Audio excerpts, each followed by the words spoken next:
नमस्कार बच्चों, हिंदी की पाठशाला यूट्यूब चैनल पर आपका एक बार फिर से स्वागत है।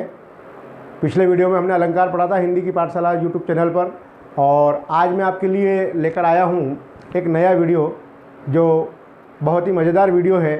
आज के वीडियो में हम देखेंगे, आज के वीडियो में हम पढ़ेंगे रस। तो इस वीडियो को अगर आप अंत तक देखेंगे तो ये मैं दावे के साथ कह सकता हूँ कि आप जीवन में कभी भी रस नहीं भूलेंगे। तो आइए हम शुरू करते हैं। रस, जैसा कि शब्द से ही पता चलता है, रस अर्थात आनंद, मज़ा। तो आपको ये तो पता है ही कि रस का अर्थ क्या होता है, आनंद। अब रस का अर्थ आनंद होता है, तो जिस प्रकार से हम जैसे मान लीजिए कोई व्यंजन है या कोई अन्य वस्तुएं हैं जहाँ जिन चीज़ों का हम उपभोग करते हैं और उसमें हमें आनंद आता है, मज़ा आता है, तो वो रस कहलाता है। तो इसी प्रकार काव्य में भी जिस काव्य को पढ़ने, सुनने और देखने से हमें आनंद होता है, आनंद की अनुभूति होती है, समझ लो उस काव्य में वो रस कहलाता है। तो इसी श्रृंखला में कुछ जो साहित्यकार हैं उन्होंने अपने अपने हिसाब से रस की परिभाषाएं दी है, जिसमें मैं आपको आचार्य विश्वनाथ की एक परिभाषा जो है वो बताता हूँ। जैसे आचार्य विश्वनाथ ने संस्कृत में लिखा है, रसात्मक वाक्यम काव्यम, अर्थात रसयुक्त वाक्य ही काव्य होता है। यानी कि रस को काव्य की आत्मा कहा गया है। बिना रस के कोई सा भी काव्य हो वो नीरस होता है, वो बिना आनंद का होता है। तो उस काव्य को पढ़ने या सुनने या देखने में मज़ा नहीं आता है, आनंद नहीं आता है। तो आइए हम देखते हैं रस। अब रस के यहाँ पर मैंने जो 4 अंग हैं वो चारों अंग यहाँ पर प्रदर्शित कर रखे हैं। सबसे पहले रस का पहला अंग दे रखा है स्थायी भाव, दूसरा दे रखा है विभाव, तीसरा दे रखा है अनुभाव और चौथा दे रखा है संचारी भाव। इन चारों अंगों को हम अलग अलग समझेंगे। रस को समझने के लिए जो 4 अंग हैं, सबसे पहला है स्थायी भाव। तो स्थायी भाव क्या होता है? स्थायी भाव माने जो स्थायी रूप से विद्यमान है वो भाव। अब वो स्थायी रूप से विद्यमान भाव कहाँ पर, कि हमारे हृदय के अंदर स्थायी रूप से विद्यमान भाव, स्थायी भाव होते हैं। तो इसको हम साहित्यिक भाषा अगर लेते हैं, साहित्यिक परिभाषा में, तो इसको हम ये कह सकते हैं कि सहृदय के हृदय में स्थायी रूप से विद्यमान भाव स्थायी भाव कहलाते हैं। अब यहाँ पर साहित्य में स्थायी भावों की संख्या 9 मानी गई है, अर्थात 9 स्थायी भाव है, मतलब 9 रस है। 10वां अब अंत में जाकर के जुड़ा है, जिसे धीरे धीरे प्रचलित होता जा रहा है, जिसे मान्यता दी गई है। तो इस प्रकार से अब स्थायी भावों को 10 माना जाता है, अर्थात 10 रस होते हैं। अब स्थायी भाव जो सहृदय के हृदय में स्थायी रूप से विद्यमान होते हैं। इसके बाद अगला आता है हमारा विभाव। विभाव अर्थात वो भाव जो स्थायी भाव को जागृत करते हैं या जो स्थायी भाव के जागृत होने का कारण बनते हैं, वो विभाव कहलाते हैं। अब विभाव को यहाँ पर 2 भागों में हम समझते हैं। पहला है आलंबन, दूसरा है उद्दीपन। आलंबन विभाव और उद्दीपन विभाव। आलंबन विभाव के भी फिर 2 भाग हैं, एक होता है आश्रय, एक होता है विषय। तो देखिए आलंबन क्या होता है, जिसके प्रति, आलंबन में आश्रय और विषय। तो आलंबन में अर्थात जिसके प्रति भाव जागृत होता है वो विषय होता है, और जिसके मन में भाव जागृत हो रहा है वो आश्रय होता है। तो इस प्रकार से उद्दीपन अर्थात भाव जागृत होने के बाद उसको और ज़्यादा जगाना, उसको और ज़्यादा उद्दीप्त करना, वो उद्दीपन कहलाता है। तो इस प्रकार हम ये कह सकते हैं कि स्थायी भाव को जागृत करने का जो कारण होता है, जो माध्यम होता है, वो विभाव कहलाता है। अगला आता है हमारा अनुभाव। अनुभाव में क्या होता है, देखिए विभाव के माध्यम से जब स्थायी भाव प्रकट होता है, तो स्थायी भाव प्रकट होने के बाद में जो शारीरिक चेष्टाएं, जो क्रीड़ाएं, शारीरिक चेष्टाएं होती हैं, वह सभी अनुभाव कहलाती है। अनुभाव को वैसे अनुभावों की संख्या 8 बताई गई है, ठीक है। स्थायी भाव की संख्या 10 हो गई। और अगला आता है हमारा संचारी भाव। संचारी भाव अर्थात क्षणिक भाव जिसको हम कहते हैं, या व्यभिचारी भाव भी इसको कहते हैं। ये कुछ क्षण के लिए हमारे मस्तिष्क में आते हैं और स्वतः ही नष्ट हो जाते हैं। जैसे पानी के बुलबुले के समान। पानी का बुलबुला जो होता है उसके ऊपर अगर बारिश की एक बूंद और गिरती है वो नष्ट हो जाता है। उसी पानी के गड्ढे में फिर नया बुलबुला उठता है और फिर बारिश की बूंद उसके ऊपर गिरती है तो वो नष्ट हो जाता है। अर्थात वो क्षणिक भाव होता है, वो संचारी भाव कहलाता है। साहित्य में संचारी भावों की संख्या 33 मानी गई है, ठीक है।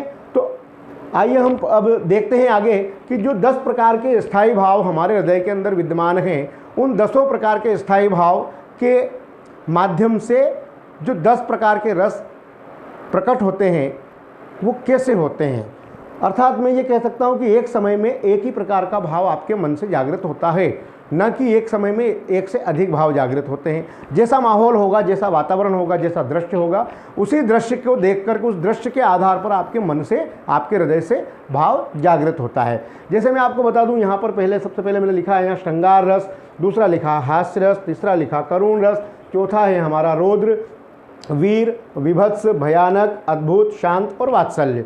तो ये 10 प्रकार के जो मैंने रस के यहाँ नाम लिखे हैं, ये 10 प्रकार के रस के नाम 10 प्रकार के स्थायी भाव हमारे हृदय के अंदर होते हैं, उनके माध्यम से ये 10 प्रकार के रस प्रकट होते हैं। तो उदाहरण के लिए मैं आपको बता दूं, जैसे भी मैं आपसे बात कर रहा हूँ, बात करते करते यदि मान लीजिए ऊपर पंखा चल रहा है और पंखे से अचानक से एक सांप के नीचे गिरता है। अब सांप नीचे गिरता है तो मेरी क्लास यहीं रह जाएगी, क्योंकि मैं सांप को देख करके डरूंगा मतलब मैं उससे बचने की कोशिश करूंगा। अब मैं उससे बचने की कोशिश करूंगा मतलब मेरे मन के अंदर क्या हुआ, भय प्रकट हुआ। तो इस प्रकार से जो भय नाम का जो स्थायी भाव मेरे मन के अंदर था, उस भय को जगाने के लिए सांप माध्यम बना।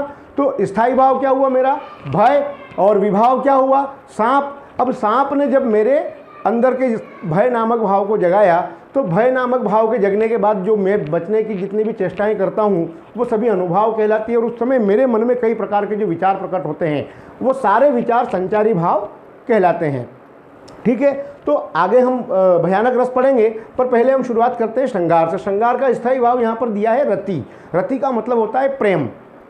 तो देखिए श्रृंगार यानी रति। अब रति या प्रेम, तो प्रेम क्या होता है, देखिए जहाँ हमारे मन में किसी के प्रति अथाह लगाव या हमारे मन में किसी के प्रति आकर्षण, तो वो प्रेम कहलाता है। अब यहाँ पर हम काव्य में नायक नायिका के प्रेम की बात हम करते हैं। तो श्रृंगार में क्या होता है, श्रृंगार रस जो है, श्रृंगार रस में 2 प्रकार बताएं, एक संयोग श्रृंगार, एक वियोग श्रृंगार। ठीक है, तब संयोग श्रृंगार जो है उसमें देखिए यहाँ पर एक उदाहरण दे रखा है कि बरतस लालच लाल की मुरली धरी लुकाए, सोह करे भोनी हंसे, देन कहे नट जाए। अर्थात गोपियाँ जो है वो कृष्ण की मुरली को छुपा लेती है, और कृष्ण जब उनसे मुरली मांगते हैं तो जब वो मांगते हैं, देने के लिए कहते हैं, तो गोपियाँ क्या है कि उनको मना कर देती है कि हमारे पास कृष्ण की मुरली नहीं है। लेकिन उनकी जो आंखें हैं वो बता रही है कि उन्होंने मुरली चुराई है। इस प्रकार ये कृष्ण के प्रति उन गोपियों का प्रेम प्रकट हो रहा है।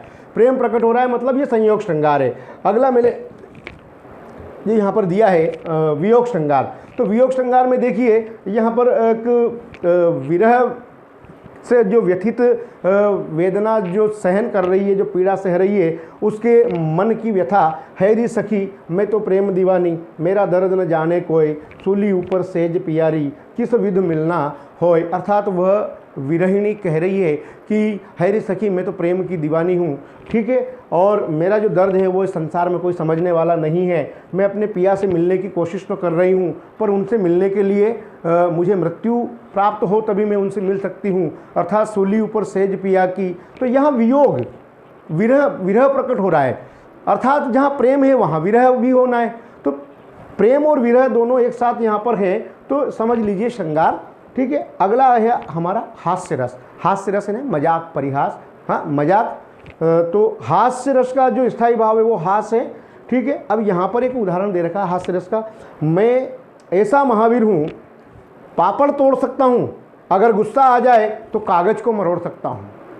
देखिए ये एक हंसी जैसा चुटकुला हम कह सकते हैं। मैं महावीर हूँ, पापड़ तोड़ सकता हूँ, कौन सी बड़ी बात है। ये हास्य है, हास्य है ये। और हास्य के लिए कुछ और भी उदाहरण थे, ऐसे आप देख सकते हैं, पढ़ सकते हैं। तो अगला है देखिए करुण रस। करुण रस का स्थायी भाव है शोक, मतलब दुख। करुण रस का स्थायी भाव शोक यानी दुख। अब दुख या शोक देखिए, इसके लिए यहाँ पर एक उदाहरण दे रखा है। अभी तो मुकुट बंधा था माथ, हुए कल ही हल्दी के हाथ, खुले भी न थे लाज के बोल, खिले भी न चुंबन शून्य कपोल, हाय रुक गया यही संसार, बना सिंदूर अंगार। अर्थात एक नववधू, नव दुल्हन, जो नवविवाहिता वधू है, स्त्री है, वो जब प्रथम बार ब्याह के बाद में, ब्याहता होने के बाद में जब वो अपने ससुराल आती है, तो वो नवविवाहिता जो स्त्री है उसे अचानक इस प्रकार का शोक समाचार या इस प्रकार का दुखद समाचार उसे मिलता है कि उसका जो पति है वो अचानक से स्वर्ग सिधार गया है, तो उसके लिए ऐसी बातें यहाँ पर कही गई है। अभी तो मुकुट बंधा था, मात हुए कल ही हल्दी के हाथ, अर्थात अभी तो शादी हुई, अभी तो मुकुट बंधा था, अभी तो हल्दी के हाथ हुए थे, हैं। खुले भी न थे लाज के बोल, खिले भी न चुंबन शूल्य कपोल, अर्थात अभी तो उसने ससुराल में पग धरा था, अभी तो वो सबसे मिली जुली और अच्छे से घुल मिल भी नहीं पाई थी, है ना।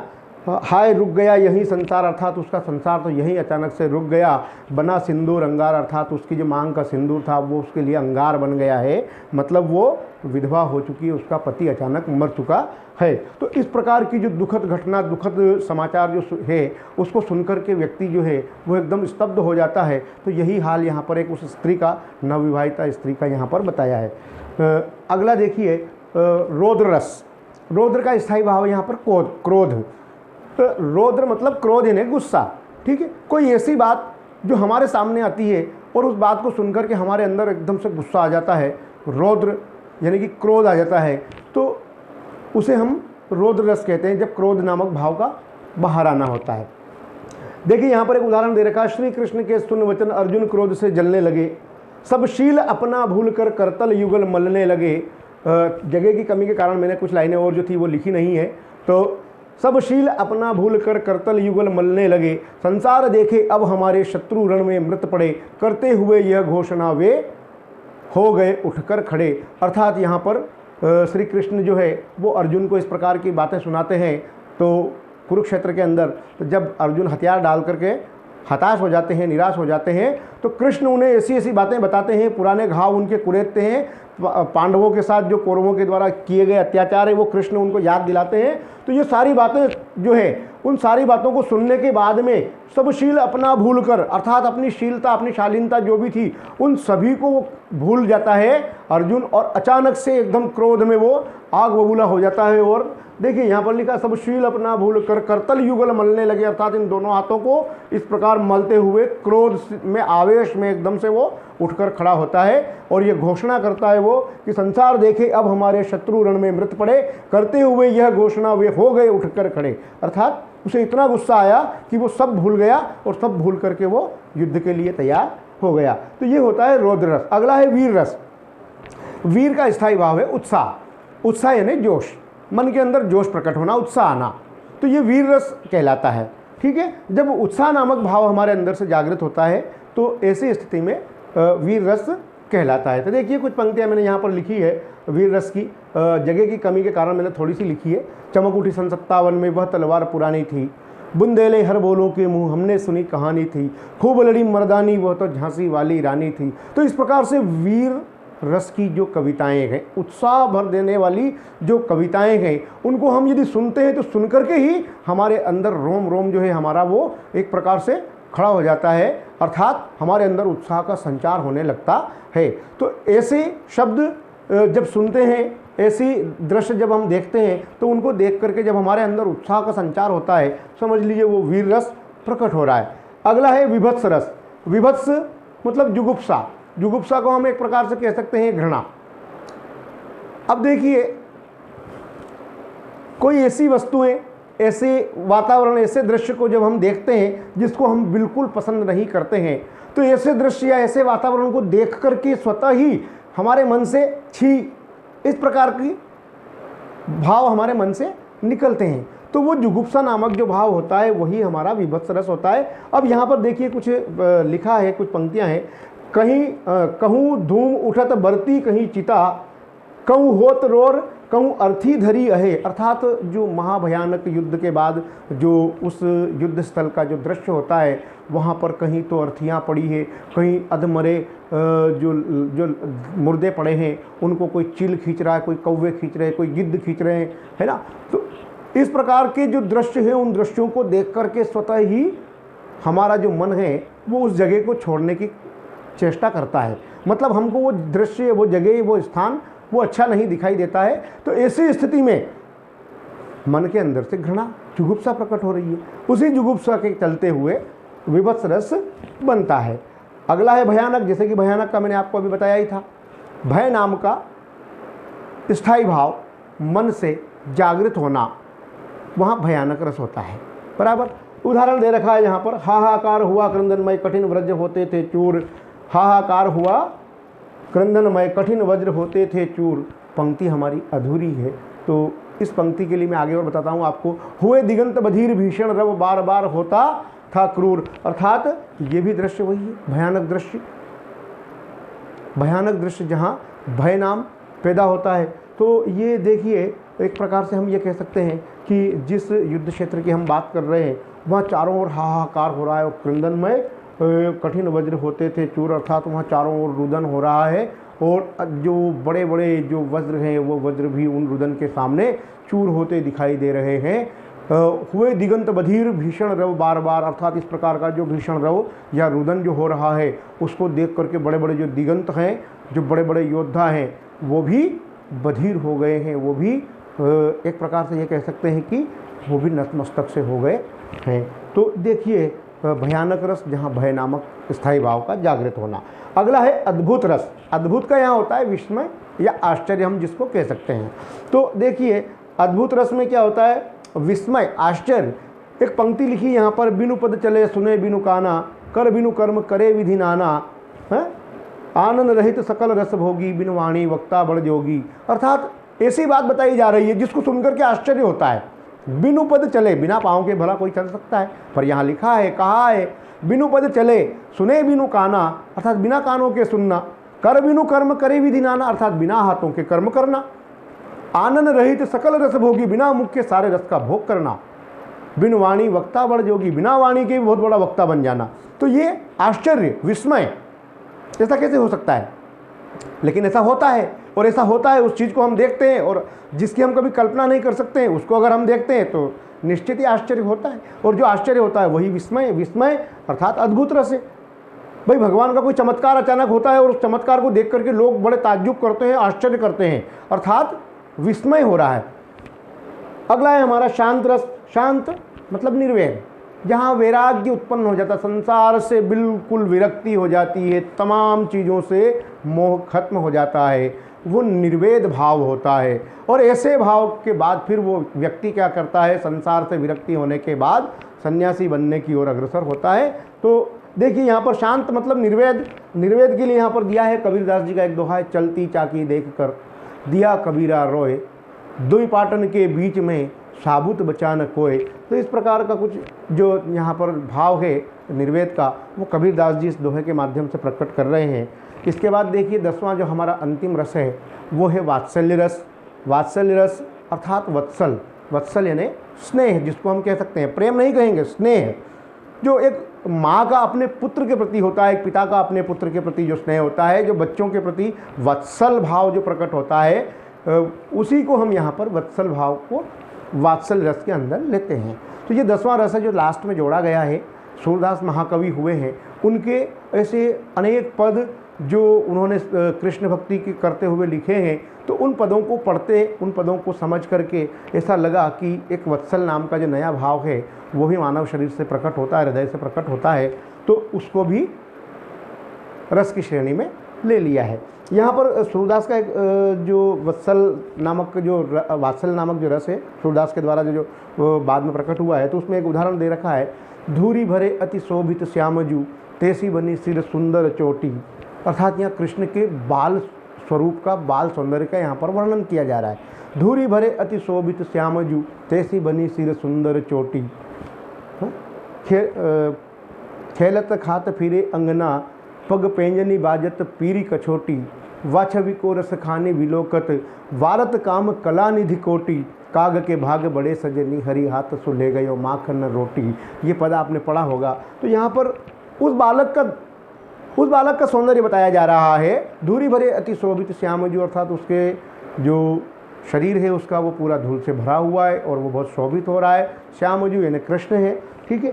तेसी बनी सिर सुंदर चोटी, और उसी प्रकार से उसके सिर पर सुंदर चोटी बनी इसके। तो इस प्रकार से देखिए, ये हमारा 10वां जो रस है ये समाप्त हुआ। 10वां स्थायी भाव, 10वां स्थायी भाव के माध्यम से 10वां रस।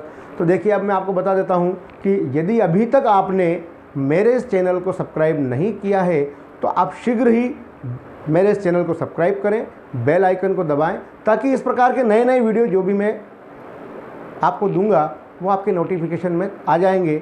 और मेरी कोशिश यही रहेगी कि मैं हिंदी व्याकरण के जो लगभग मुझे बन रहे हैं वो सारे वीडियो में आपको देने की कोशिश करूं। और यदि इसके अलावा भी आपको कुछ और नया चाहिए तो आप मेरे कमेंट बॉक्स में ज़रूर लिखें। और ये वीडियो अगर आपको अच्छी लगी है तो इस वीडियो को आप लाइक करें, शेयर करें और चैनल को सब्सक्राइब करें। ठीक है, धन्यवाद। आज के लिए नहीं।